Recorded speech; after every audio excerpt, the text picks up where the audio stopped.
Hello friends, welcome to our channel I can teachers point. So friends, इससे पहले जो videos मैंने डाली है उसके अंदर ऑलरेडी मैंने सीटेट से रिलेटेड प्रीवियस ईयर क्वेश्चंस आपके लिए शेयर करे हैं, जिसमें कि इंपॉर्टेंट क्वेश्चन डाले गए हैं और वैसे ही क्वेश्चन आपके फेब 2026 एग्जाम में भी आएंगे। आज इसका पार्ट थर्ड मैं कराने जा रही हूँ। अगर आपने अभी तक वो दो वीडियो नहीं देखी तो आप वो part one and part two भी देख लीजिएगा। So let's begin. First question है, according to attribution theory of motivation which of the following is more likely to result in persistent effort and improve performance. इसको हम हिंदी में देख लेते हैं। अभिप्रेरणा के आरोपण सिद्धांत के अनुसार निम्नलिखित में से किससे निरंतर प्रयास और बेहतर प्रदर्शन की संभावना है। ठीक है, जो हम बच्चों को अभिप्रेरणा कर देते हैं यानी कि मोटिवेशन देते हैं, किसके थ्रू बच्चे का जो एफर्ट है वो और ज़्यादा बढ़ेगा और बच्चे की परफॉर्मेंस और ज़्यादा अच्छी होगी। तो देख लेते हैं क्या जो है करेक्ट आंसर है। फर्स्ट है internal attribution for failure as well as success, यानी कि बच्चे की आंतरिक जो अभिप्रेरणा है, चाहे वो बच्चा फेल हो जाए किसी चीज़ को लेकर या फिर सक्सेस हो। ठीक है, बच्चा किसी चीज़ को लेकर कितना अंदर से मोटिवेटेड है एफर्ट करने के लिए, परसिस्टेंस यानी कि और ज़्यादा एफर्ट करने के, लगातार कंटिन्यू चीज़ों को सीखने के लिए वो प्रेरित रहता है। ठीक है, वो इंटरनल होना चाहिए, इंटर्नसिक होना चाहिए, ठीक rather देन कि एक्सटर्नसिक है। पहला तो ये बोल रहा है। सेकंड ये कह रहा है external attribution for failure as well as success, कि बाहर से कोई भी प्रेरणा है, मोटिवेशन है, जिससे कि बच्चा का फेल भी हो जाता है या फिर सक्सेस हो, तो उसका जो रीज़न है एक्सटर्नल हो। फिर an internal attribution for success and an external attribution for failure, तो ये भी नहीं। An external attribution for success और इंटरनल एट्रीब्यूशन फॉर फेलियर, तो ये भी नहीं। तो करेक्ट आंसर क्या है हमारा फर्स्ट, कि बच्चा चाहे फेल हो चाहे सक्सेस हो, उसके लिए अंदर से बच्चे के अंदर मोटिवेशन आना चाहिए, ताकि वो अपना जो एफर्ट है वो कंटिन्यू रखे, अपनी परफॉर्मेंस को लगातार बढ़ाने की कोशिश करे, ना कि एक्सटर्नल। ठीक है, यानी असफलता और सफलता दोनों के लिए आंतरिक आरोपण होना चाहिए। ये फर्स्ट वाला आंसर क्या है, सही है। नेक्स्ट क्वेश्चन है, inclusion of student belonging to disadvantage group demands, यानी जो इंक्लूसिव एजुकेशन होती है बच्चे की, जो डिफरेंट डिसएडवांटेज ग्रुप से आते हैं, वो क्या डिमांड करती है, क्या वो चाहते हैं। Isolation in classroom on the basis of social affiliation, यानी बच्चे का जो है उनको आइसोलेट करना, अलग अलग कर देना सोशली एफिलिएशन के अकॉर्डिंग, यानी सोशली उनका क्या बैकग्राउंड है, सोशली वो किस डिसएडवांटेज ग्रुप से जो बिलोंग करते हैं। तो आइसोलेशन वाला तो हमेशा ही गलत होता है। नेक्स्ट है सेम एबिलिटी ग्रुपिंग, ये भी नहीं। ग्रुपिंग बनाना और सेम एबिलिटी ग्रुप बनाना तो बिल्कुल ही गलत है। फिर है awareness and sensitization toward diverse tradition, हाँ, कि अवेयरनेस बढ़ाना, सेंसिटिव होना डाइवर्स ट्रेडिशन के थ्रू, कितने हमारे यहाँ पे जो है ट्रेडिशन है, डाइवर्सिटी है। Evidencing and encouraging identity based stereotype, ये भी नहीं। स्टीरियोटाइप हमेशा क्या है, गलत है। इसको हम हिंदी में देख लेते हैं। वंचित वर्गों से संबंधित छात्रों के समावेशन के लिए हमें क्या करना चाहिए, विविध परंपराओं के प्रति जागरूकता और संवेदनशीलता को बढ़ावा देना चाहिए। बाकी आप खुद भी पॉइंट पढ़ सकते हैं। नेक्स्ट क्वेश्चन है, while participating in a sport competition in class Tanuj tell his friends, यानी स्पोर्ट्स कॉम्पिटिशन पार्टिसिपेट करते हुए तनुज अपने फ्रेंड से कहता है कि he will participate in the javelin throw, javelin throw में वो पार्टिसिपेट करेगा। And he sister can participate in jump rope because she is a girl and girl can not throw javelin है। और इसकी बहन जो है जंप थ्रो में यानी कि रस्सा कूदने वाली प्रतियोगिता में पार्टिसिपेट करेगी, क्योंकि गर्ल्स जो है जेवलिन थ्रो नहीं कर सकती। ये किसका एग्जाम, क्या बता रहे हैं, किसका एग्जाम्पल है। तो दिस इज़ जेंडर इक्विटी, नहीं। जेंडर स्टीरियोटाइपिंग, यस, ये जेंडर स्टीरियोटाइपिंग का एग्जांपल। इसमें हम एक जेंडर को एक पर्टिकुलर वर्क के लिए जो फिक्स कर देते हैं कि लड़के हैं तो जॉब करेंगे, लड़कियां हैं तो घर संभालेगी। यहाँ पे इसने बोला कि बॉयज़ जो है जेवलिन थ्रो करेंगे और गर्ल्स क्या है, रस्सा कूदने वाला गेम खेलेगी। जेंडर कंसिस्टेंसी नहीं, जेंडर इक्वालिटी भी नहीं। तो राइट आंसर हमारा क्या है, ये वाला है, इसको ये दिखा रहा है। ठीक है, लैंगिंग रूढ़िवादिता। नेक्स्ट क्वेश्चन है, which of the following is a typical characteristic of dyslexia. Dyslexia का क्या टिपिकल कैरेक्टरिस्टिक है, ये क्या दिखाता है। Difficulty in physical coordination, no. Difficulty in spatial awareness, नहीं। स्थानिक, कोई स्थान कोई चीज़ वो कैसी है ठीक है, ये चीज़ नहीं दिखाता है वो चीज़। Difficulty in creative problem solving, नहीं। डिफ़िकल्टी इन फोनोलॉजिकल प्रोसेसिंग, हाँ, यानी कि बात करने में, साउंड्स निकालने में, कम्युनिकेशन में जो डिफ़िकल्टी होती है उसको क्या दिखाता है, डायस्लेसिया दिखाता है। ठीक है, यहाँ पे ध्वन्यात्मक प्रसंस्करण में कठिनाई।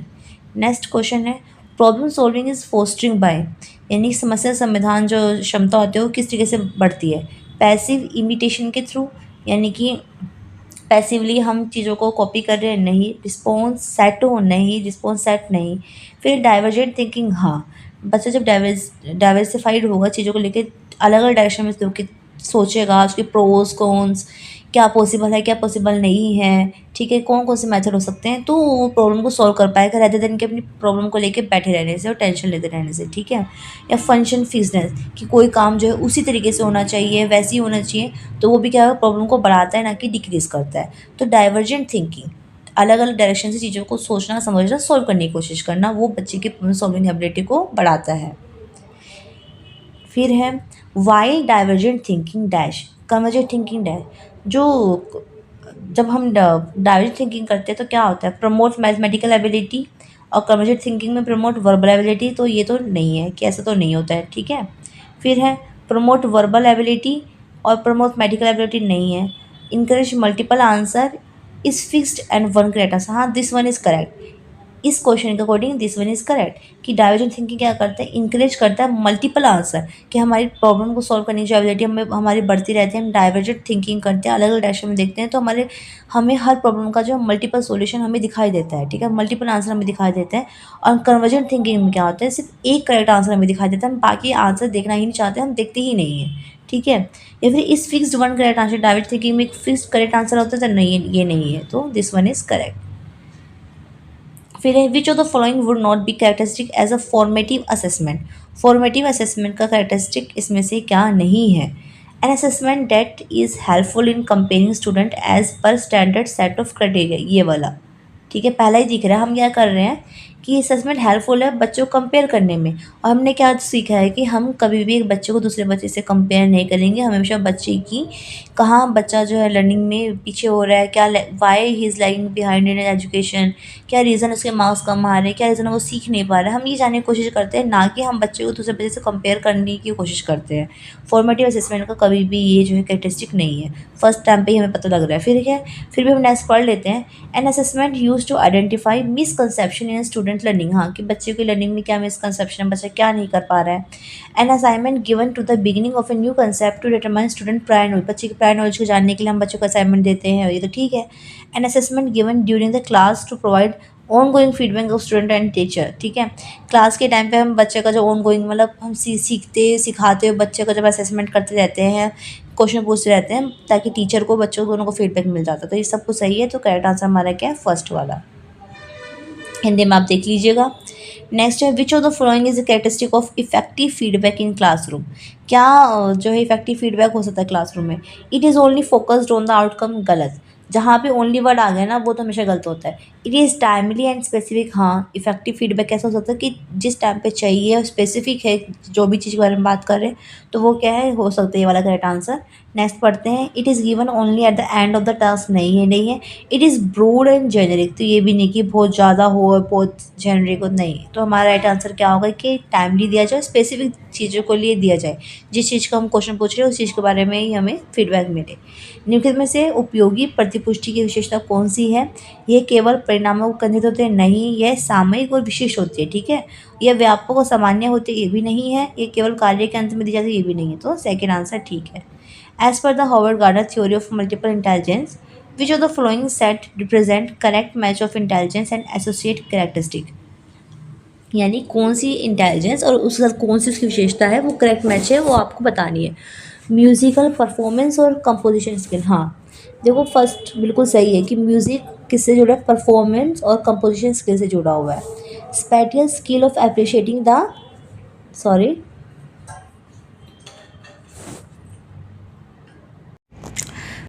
sorry friends, let's continue. As per Howard Gardner's theory of multiple intelligence, which of the following set represent the correct match of intelligence and associated characteristic, ठीक है। जो इंटेलिजेंस है उससे क्या कैरेक्टरिस्टिक मैच हो रहा है वो आपको पहचानना है। तो म्यूज़िकल का परफॉर्मेंस एंड कंपोजिशन स्किल से, हाँ ये तो फुल्ली मैच हो रहा है।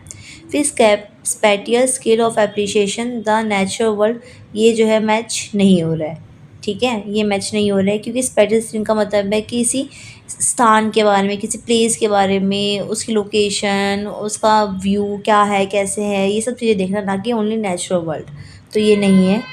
Intrapersonal skill, skill in understanding and related to other, नहीं। इंट्रा मतलब अपने आप से, अपने आप को जानना, अपने आप को पहचानना, अपनी इंटरेस्ट, अपनी चीज़ों को समझना, जानना, ये सब चीज़ें होते हैं ना। कि इंटर होता ना, TER वाला, तो एक्सटर्नल होता, अदर से related. Logical mathematical skill of dance and athletic ability, तो ये भी नहीं है। तो राइट आंसर हमारा कौन सा है? फर्स्ट वाला। नेक्स्ट है, ये आप इसमें से देख सकते हो, जो हार्वर्ड गार्डनर की थ्योरी ना, वो भी मैंने वो करा रखी है। अलग अलग स्किल का अलग अलग कैरेक्टरिस्टिक क्या होते हैं वो भी आपको जानना चाहिए, तभी आप ऐसे ऐसे क्वेश्चन कर पाओगे। Which of the following correctly describe intrinsic motivation, इनमें से कौन सी इंट्रेंसिक मोटिवेशन को डिस्क्राइब कर रही है? Motivation that come from the competition with other, नहीं, ठीक है, अदर से नहीं, इंट्रेंसिक की बात करिए ना, इंटरनल आना चाहिए। Motivation that come from a fear of punishment, नहीं, फियर पनिशमेंट के डर से आ रहा है, नहीं। Motivation that come from external reward, तो ये भी नहीं। Motivation that come from personal enjoyment of the task, यानी कि जो हम खुद ही टास्क कर रहे हैं, उसको इंजॉय कर रहे हैं, हमें अच्छा लग रहा है, तो उससे जो मोटिवेशन आ रहा है वो इंटेंसिव मोटिवेशन है। फिर है, which of the following is a की प्रिंसिपल ऑफ प्रोग्रेसिव एजुकेशन, का जो सिद्धांत है वो क्या है? Learning should be based on authentic task, हाँ, लर्निंग जो ऑथेंटिक टास्क पे बेस्ड होनी चाहिए, ये तो है ही है। फिर है, curriculum should be pre determined and universal, curriculum जो प्री डिटरमाइंड होना चाहिए, यूनिवर्सल होना चाहिए, ये नहीं है। क्योंकि करिकुलम क्या होता है, फ्लेक्सिबल होना चाहिए, क्योंकि हर बच्चा अपने आप में अलग है, समाज अलग, सोसाइटी अलग है, ठीक है, इन्वायरमेंट अलग है, उसके अकॉर्डिंग करिकुलम होना चाहिए, ना कि यूनिवर्सल और प्री डिटरमाइंड पहले से वो फिक्स होना चाहिए, ये नहीं होना चाहिए। फिर standardize test is best way to measure student learning, तो ये भी नहीं है। स्टैंडर्डाइज टेस्ट, हर सिचुएशन में हम स्टैंडर्डाइज टेस्ट का यूज़ नहीं कर सकते, हमें देखना पड़ेगा हमारा बच्चे का लेवल कितना है, वो किस क्लास का है, ठीक है, उसका बैकग्राउंड क्या है, उसकी मेंटल डेवलपमेंट किस स्टेज पर हो रही है, तो ये भी नहीं हो सकता। Student should be passive recipient of knowledge, तो ये भी नहीं है। तो इसका राइट आंसर ना ये है, learning should be based on authentic task, learning जो ऑथेंटिक टास्क पर बेस्ड होनी चाहिए। अधिगम प्रामाणिक कार्यों पर आधारित होना चाहिए, ठीक है, ये वाला जो है एक सही उदाहरण है प्रगतिशील शिक्षा का। फिर है, impairment is dash condition while disability is dash condition. Impairment क्या है? ऑपरेटिव है, और डिसेबिलिटी फिजिकल है, नहीं। इम्पेयरमेंट सोशल, नहीं। डिसेबिलिटी साइकोलॉजिकल, ये भी नहीं, गलत है। इम्पेयरमेंट क्या है? इम्पेयरमेंट क्या होता है? बायोलॉजिकल कंडीशन होता है, डिसेबिलिटी के फंक्शन। वो हम कहते हैं ना कि ये बच्चा डिसेबल है लिखने के लिए, मतलब कि वो लिख नहीं पा रहा है, ठीक है। डिसेबिलिटी फंक्शनल नॉलेज, किसी काम को ना करने की जो एबिलिटी होती है उसको हम डिसेबिलिटी बोलते हैं, ठीक है। और इम्पेयरमेंट क्या होती है? वो बायोलॉजिकल होती है, इसको हिंदी में भी देख लेते हैं। जो बाधिता एक डैश, बाधिता क्या है? जैविक है, जो हमें जन्म से मिला है, बायोलॉजिकल है, देख नहीं पा रहे हैं, आइज़ नहीं है, वो क्या होगा? बाधित होगा, इम्पेयरमेंट हो गया। पर देख ना सकना, वो क्या होगा? फंक्शन, हम क्या नहीं कर पा रहे हैं, हम देख नहीं पाए, तो वो क्या होगी? डिसेबिलिटी हो जाएगी, अक्षमता। तो अक्षमता क्या है? कार्यात्मक है, और बाध्यता क्या है? जैविक है। तो ये वाला आंसर हमारा करेक्ट है। Next question is, which of the following are example of scaffolding, इसमें स्कैफोल्डिंग का क्या क्या एग्जाम्पल है वो देखते हैं। थिंकिंग अलाउड, हाँ है, सोचना। प्रमोट एंड क्यूज, ठीक है, ये भी है, क्वेश्चंस भी है, हाफ सोल एग्जाम्पल भी है। रोट रिहर्सल नहीं है, ठीक है, रट्टा मार के उसको रिहर्सल करना, ये नहीं। तो फॉर ABCD जो है इसका करेक्ट एग्जाम्पल है। स्कैफोल्डिंग का मतलब हेल्प देना, ठीक है। नेक्स्ट है, according to Kohlberg's theory of moral development, at what stage are children self centre and see their own benefit in doing something. देखिए फ्रेंड्स, मैंने आपको मोरल डेवलपमेंट का जो सिद्धांत है ना, उसके अंदर मैंने ऑलरेडी ये चीज़ आपको करवा रखी है कि कोल्बर्ग के जो मोरल डेवलपमेंट जो 3 स्टेजेस हैं उसको 2 पार्ट्स में डिवाइड करा गया है, हर एक स्टेज को। अगर आपने नहीं देखा है तो आप ऐसे ऐसे क्वेश्चन नहीं कर पाओगे। तो उसने बोला है कि कौन सा स्टेज है जिसमें बच्चा जो है सेल्फ स्टैंडर्ड होता है, वो अपने बेनिफिट देखता है, ना कि दूसरे का, ठीक है। यानी कि आप अगर कोई पेरेंट्स उनको बोलते हैं बेटा आप मेरे लिए पानी लेके आ जाओ, तो बोलते पापा आप टॉफ़ी दोगे, या फिर कोई सामान बाहर से मंगाते तो पापा 5 रुपये दे देना चीज़ खाने के लिए, ऐसे एक्सचेंज वाला चलता है।